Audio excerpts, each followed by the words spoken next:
Today's nugget comes from author Brianna Wiest. She actually wrote the book, The Mountain Is You. Great read. Check it out. Easy read as well. Pick it up if you haven't already. But she states to put an end to your self-sabotaging behavior absolutely means changes on the horizon. Your new life is going to cost you your old one.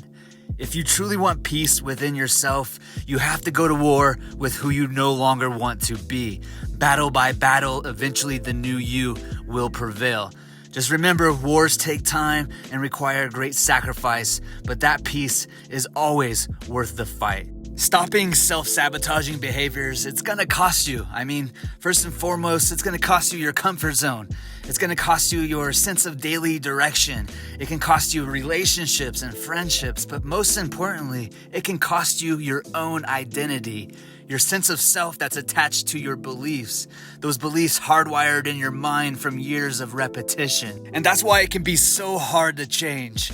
It's because your identity and your sense of self, they are attached to the very habits you wish to get rid of. So when you start to change and do new things, you start to break away from those old habits. Well, every part of your body feels like it's out of rhythm. It feels out of sync. It's in a whole different frequency with its typical self. Therefore, your body creates more fear and discomfort.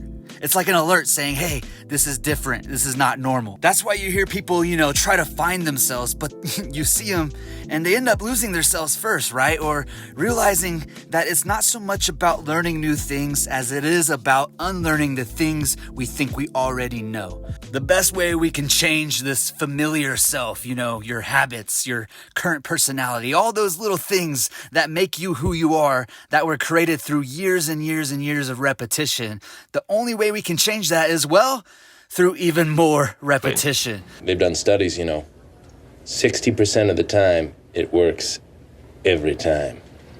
That doesn't make sense. We have to intentionally create time and space to envision the next version of ourselves because no one else is going to do it for you.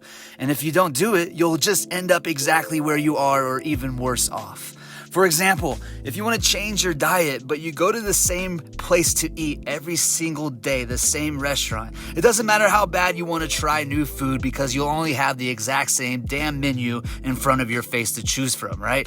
Same with your thought patterns. 95% of our thoughts today, they're just thoughts repeated from yesterday. It's just our current programming. So taking just 5 minutes in the beginning of your day or even in the middle of your day, just 5 minutes in your day, to write out or even meditate and envision the habits you wish to embody, the person you wish to become, those goals you want to accomplish. Well, instead of just going through your normal everyday motions, that 5 minutes, that's gonna put another menu in front of your face. You're no longer gonna be at someone else's restaurant, forced to eat on their menu. You can finally explore your own diet because you'll be in your own kitchen and you can create and eat whatever the fuck you want. Taking those 5 minutes, it tells your brain you have more variety in your choices. It sets your life up to a new potential future instead of a predictable past. Now, this is easy to do and extremely easy not to do. And you won't master it without years and years of repetition and practice. And guess what? It's definitely not going to change you overnight. Typically, it takes even months and months and months. But the key is to create a place for your thoughts so your thoughts can start taking you to new places in life. We must repeat new habits until they become your new personality, which can, again, take years or even decades, but no matter what, lasting change is worth it. And the wisdom you create from within because of that change, well, that can never be taken away from you.